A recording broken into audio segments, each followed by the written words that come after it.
What's good, YouTube? It's your boy Trill here with my heterosexual life partner, DeMar DeRozan. Hi. Don't Google him. I don't look like him. Does he not look like DeMar DeRozan? That's fucking awesome. Anyway, as you guys know, Yu-Gi-Oh! Hype is a very big thing in this game. And so a lot of times we learn about a lot of cards from the OCG that we're going to be getting in the future. And we test them out and we think we're that great. But sometimes some of these ideas aren't as great once we get the cards realized. Yeah, a lot of things don't live up to the hype. Right, and so today we're pretty much going to come at you guys with, is it seven decks that actually didn't come out. Yeah, they didn't live up to the hype. Yeah, they were supposed to be good, but they didn't. Yeah, they didn't. They were ass. I mean, and some were used for engines, but as far as being the deck themselves, they weren't. But anyway, on to the list. First on our list we've got, and of course we're using our phone at least, I know I am. But first on the list we've got NATURIA. Now for a lot of newer players, you guys may not know what NATURIA are, but they're mostly, they're all earth monsters, they're plants and insects, and a few rocks. Yeah, actually. Rocks. And NATURIA were meant to be this great deck coming out. I mean, you have a card named NATURIA Bamboo Shoot that can literally shut down all spells and traps that your opponent plays. And they had the pineapple, which was kind of like a tree-born frog. Pineapple was $40 when it came out. Yeah, it was secret. And you know, these were both coming out of Duelist Revolution too, weren't they? And D-Red was a really, really good set. It was a really strong set. People were like, you know, you gotta get your bamboo shoots, you gotta get your pineapples, this deck's gonna be top tier. But what happened exactly? And then the deck came out and you realized the deck was really slow. Everything missed timing. There was just so many ways to disrupt the plays. And the very card that countered Bamboo Shoot came in the same set, Warning. Yeah, Warning. If they go Bamboo Shoot, you go Warning, you win the game. That was their biggest play. And so and people have tried things like little engines, like, I mean, they're great floaters. They had a lot of cards in the archetype that were floaters. But as far as an actual deck, a competitive deck on its own, it just wasn't really. Fun fact, didn't you use that deck or a variant of it at like yes, your first? Fun fact, my very first regionals, I got top 8 with NATURIAs. So even though NATURIAs is on the list, there's silver lining. I'm just a janky player and I had to give it a shot. Alright, I'll take the next one. What we got? Harpies. Yes. Kind of a weird one. This one, the Harpie support, most of the main like Harpie support I'm talking about, came out in Lord of Tachyon? Roughly, right, yeah. Around that time. Yeah, and it was supposed to be like, okay, you know, it's Harpies. You got Harpie Channeler, which can summon Pet Dragon, and it's like 3 rank 7s, right. and that was kind of the idea. Eyes, yeah. And you have Harpie Tuning Ground, you just blow up all your opponent's back row, and Hysteric Party, you got to spam the field. Free, and you can just summon all these things, and there was like a Hysteric Sign.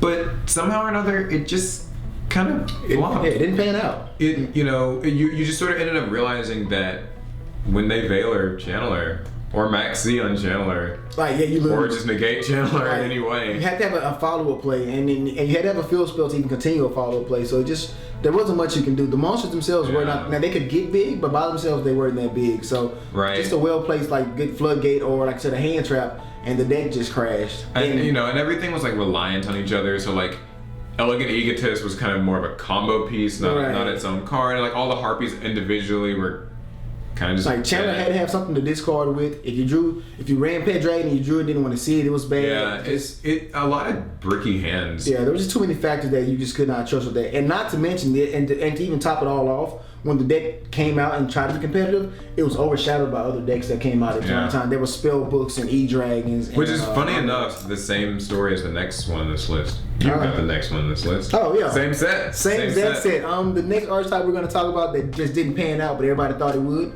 Mecha Phantom Beast. Now don't get me wrong, Mecha Phantom Beast have tried to do some things in their time. They even had a few YCS showings. They had a few tops here and there. But we all know before this deck came out, at least I know personally in my area, everyone was testing them out. They were just a hype. Oh my god, this card's so good. You make this Draco Sack, they get just a better Scrap Dragon. It can't die, And then it came out. That can't die, and these tokens And like what were the weaknesses of it, right?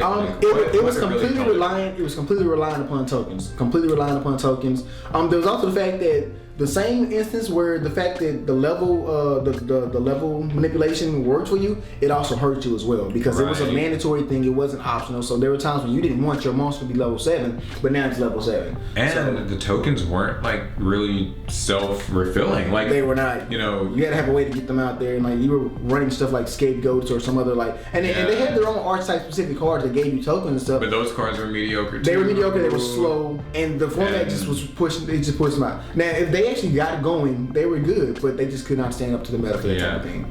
Fun fact, you made a good Mecha Fan Beast. I did. Like O-Lion and Mathematician. And it was fun. That's great. But unfortunately, with this deck, their boss monster got used better by Dragon Rulers. Yeah, Draco Sack was their boss monster, and you hardly ever saw it actually used in Mecha Fan Beast itself. Yeah, other deck, Mermails even used every their boss. other deck in the meta made it. Even Harpies made it more. Next on the list, Sylvans. You actually probably know a little bit more about this than I do. Sylvans, they came out the gate pretty good. I'm not gonna lie. When we had triple soul charge, Sylvans was really good. I mean, like the fact that you could Sylvans and Longfire was really good. Yeah, so, there was triple soul charge. If you open with both, that was kind of nuts. Your bull was unbreakable. I mean, you started a Spark with like rank 8. Started a Spark, Philbrand. I think a Draco Sack and some other shit. Like it was just ridiculously good with advantage. And Aurea and all that stuff. Yeah, but the only problem with that is once Soul Charge got limited, the deck just completely died. But even outside of that, if you couldn't really hit your extra deck, like you just really couldn't do much. Or if you couldn't excavate, because sometimes you just got ass hands and there's nothing you can do. Yeah, they did have bricky hands, and it kind of sucked that even though they had a couple of weeks in the limelight. Then like Soul Charge got limited really soon after. Right after like Soul Charge limited, and it just then when that got limited, they just kind of lost a lot of the. Yeah, it's like what is Sylvans? And it's cool because it was a plant deck, but it actually didn't lend itself all that well to other plant cards. At all. Like you could use like Glow Up Bulb and stuff like that in Spore. And Spore was actually Spore was great. Spore was good with it. But at the same time, it didn't really use like stuff like debris and things you might expect from a plant deck. From a usual plant deck, like our plant Synchro. So yeah, it was just another deck that started off really good, and then the steam ran out really fast. So you got the next one. What I got on my list? Oh, Fire Kings. We all remember the Fire King structure deck. We remember that we thought Yaksha itself was going to come out in the structure deck, and it didn't. So we were like, oh my god, this deck is unplayable until we get Yaksha. And then we finally got Yaksha, and we realized that the deck just really wasn't that great. Now, the Garuni's Loop is awesome. Well, at the time, it was very awesome. At the time, it was pretty strong. It was strong. Like, having to deal with multiple Garuni's coming back on each turn and blowing up monsters was great. But then you had a lot of things that could stop a lot of graveyard effects. You had the fact that you could brick, and you also had the fact that your monsters capped out at 1800, possibly 1900 with the Tinky on the field, and they just didn't do much. And also, if you didn't have the hand and or graveyard to actually accentuate what you were trying to do, your plays were pointless. You were literally just sitting there defending, trying to force the big bird play. And it didn't help that this deck was like released right around the time of Fire Fists. Fire Fists, which were just easily the better fire. Yeah, if you had to choose one, you choose Fire Fists. Yeah, because they had plays that were consistent. They could play out of situations. They were not going for a loop. Like they had Bear, they had the Gorilla, they had Wolf Bark. There were just so many other ways, and we even had Spirit to an extent. So like Fire Kings just, and I personally like Fire Kings. It's just that the deck is so easily stopped. Even more so now that we have more counter traps that are more useful. But there's just so many ways to stop. And Dweller is so prevalent. You Dweller a Fire King deck, and they auto. Yeah, they really auto lose because like the Garuni's Loop once it stopped one to start you can't. You're not getting it back. Like it's just that. Next deck on the list is HIERATICs. A deck that I kind of liked actually. Yeah. I liked to play it. It was rank 6s, and you could also. What was it like Tefnuit, and you tribute it for like Sue, and like you could make ATUM and all that stuff. Yeah. And you could make like Gaia Thunder Charger. Yeah, you just spam Gaia Thunder Charger. Stuff like that. After you clear the field. Why exactly did this deck fall off, do you think? I mean, one, it was just so reliant upon, like, it relies upon itself. So if you could, everything level 6. So if you didn't have a way to get a monster to the field or like tribute a monster, like so if you didn't have Tefnuit or whatever, you already were in a bad position. Like, there was no trade. Got a bunch of 6s. Rank 6 or level 6 monsters. Also, there's also the fact that, and this was before Flying Sea, but if your opponent stopped one of your summons, you were screwed. And the monster that you brought out was 0 attack, 0 defense. Yeah. So just pop whatever other monster that I guess you did have to run a lot of vanillas. I mean, a lot, or at least for all the 3 Watt Dragon, Whitetail Dragon. Some people did Galaxy Serpent and then Labradorite Dragon. Like if you would run some, you'd run those. But like it was just so easy to stop those plays. Plus Max C was prevalent, and so if you worried about the OTK, you were literally going to lose because the deck is all gas, no breaks, and it had no defense whatsoever. So yeah, that's true. If somebody stopped you, or if you made a big enough board and could not kill them, you might as well die because there was no recovery stage for that deck. I always remember Max C being like a really big weakness of theirs. Yeah, and Max C was played at 3s at that time. I remember because I played because like if you Max C a HIERATIC player, and they kind of started hitting their cards. They hit like Red MD for a while. HIERATIC Seal was it like. It's one like or 2, and it moved around a lot. Yeah. And so it was just kind of like, this is weird. This is unfortunate. Yeah, like it just really wasn't worth it. You get the last one though. Oh yeah, okay. The last one we're gonna go with, and When he pointed this out, I was like, this is actually, I never thought about it, but this deck really did. And I know because I was one of those bad players that tried to test it. But another archetype that we thought would work as a deck, but did not, and you all fucking tried it, artifacts. Now we all know artifacts had an engine. It was part of the hat deck and a part of a lot of other decks. It was an artifact and other engine. things back Right. then. But everybody has tried the fucking pure artifact. Now I remember before they even came out, everybody loved artifacts and tried pure artifacts. Oh my god, this people deck is thought so this good. is what's the future. Right, the future is setting my monsters in my back row and spamming the field, and then you play real life and you realize that was horrible. It was shitty as hell. Why would you say it was so bad? Because I can't even put my finger on exact. I mean, there's like numerous reasons, right? Like everything is well. Besides, if you don't have Sanctum or Ignition, mainly Sanctum. If you don't have Sanctum or Ignition, the deck was entirely reactive. So you literally, I draw a handful of artifacts. I've got to set my whole field and hope that my opponent wants to be generous enough to MST something. But artifacts are out, so why the fuck am I gonna MST anything? I'm gonna leave your shit back there and beat you in. And then you can just start taking damage and like your hand's bricking.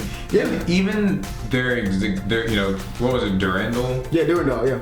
It was like average. It was kind of hard to even. It wasn't even using artifacts. It was using everything else besides the artifacts. And then the only other thing they could make was like Pleiades, which was cool, but honestly, even Constellars did that better. Yeah, Constellars wasn't even like the best deck in the world, but it did it better. Yeah. It just makes sense. I mean, plus like everything's level 5. So if you open up with a handful of those, you're not summoning anything. Yeah, that really sucks. You just 7 art or like 5 or 6 artifacts in your hand. And they only work on your opponent's turn, so you can't even like storm forth your opponent's monster, bring one out and do some shit. Like you have to wait on their turn for them to do shit. Like I would purposely MSC on my opponent's turn, knowing that they play artifacts because they can't get an effect off. On a side note, I would say that I think that this is actually a prime time for artifact MORALLTACH to come back. I think it should come back to 2. I think that its design is pretty kind of dated. It's been like crept a bit. So why not? It has a good effect. I mean, it doesn't target us, and we need those kind of spot rules in the game. Bring it back. Plus, like I said, it's level 5, so it's not like it's broken to where it just be in everybody's face. So I agree. It can come back to at least 2. Please bring it back. Konami gods, if we stare at them in the camera for like just 10 whole seconds, will Konami hear this message? And I think if you stared at it, you'd creep out something. I want to build. I stare at them the whole video.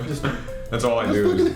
Yeah, they should really bring back because I wanted to build artifacts. It seemed like a fun deck for me. Like I was it's just neat. But I tried pure artifacts. It was ass. I mean, I had like the Shining Angels and shit like that there. They got like one new card later, and it wasn't great. It wasn't. There's nothing to use. If you're not playing Scythe or MORALLTACH, it doesn't really matter.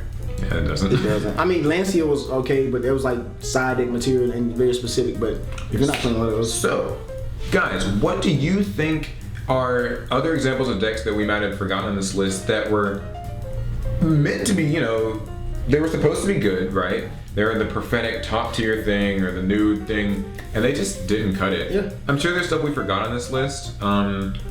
Funny enough, all the decks in this list kind of came out within the same 2013-14 range. Yeah, it was a year and a half. So I guess it goes to show that era really, was linear as shit. Oh, I've got one, Chronomalies. We should have included that. Oh yeah. I heard people thought that was gonna be good. Oh, I mean, and at some point it was, but I just feel like Chronomalies got released too late. Yeah, because Never came out like a year and a half after we've been testing it online forever. And you said Galaxies, right? Yeah, and Galaxies was saying the Galaxies came out with big heavy hitters, and like I remember when it first came out, people were even playing this deck at regionals when it first came out. But it could. First off, they didn't have all the great monsters that they have now. I will say that. But at the same time, they had all these big monsters that they couldn't do anything with. Okay, Photon Dragon banishes a monster for a turn, but then what? It doesn't really do anything, especially when your opponent can just spam the field with that one Photon Dragon out of the way. So if you're not making like a fucking Felgrand or Heliopolis, you weren't really doing much anyway. So it didn't really do much for you.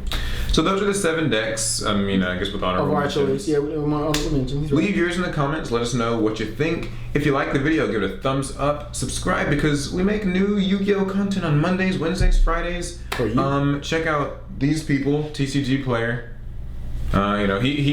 He knew how to wear this cap. I told him you should just wear it. Anyway, it didn't match my shirt. Check out their website. They've got good deals on singles and sealed product, Yu-Gi-Oh articles, other card games. Deck list. Yeah, it's pretty informative. You got to check it out. Right. Also, yes. Just real quick, this is our list of 7 decks that didn't make it. So if there's a deck that didn't make it on our list, Don't be mad at us because you don't see it. This is our list. No, how dare you? Bro, why even Despot's on the list? Like, oh my God, we get that so often. Yeah. So we're just saying, you guys, this is our 7 that we chose. Politely leave it in the comments. Just let us know what you guys What's think. your personal list? That's fine. Make your list. Tell us what you think about it. People will scream. I mean, you're gonna hate us anyway. That's okay. But don't be mad at us for not including your deck and your mind on our list because we didn't know. All right, so that's the video. Hope you guys liked it. That's all I'm gonna say. Bye, guys. Team APS out. Peace.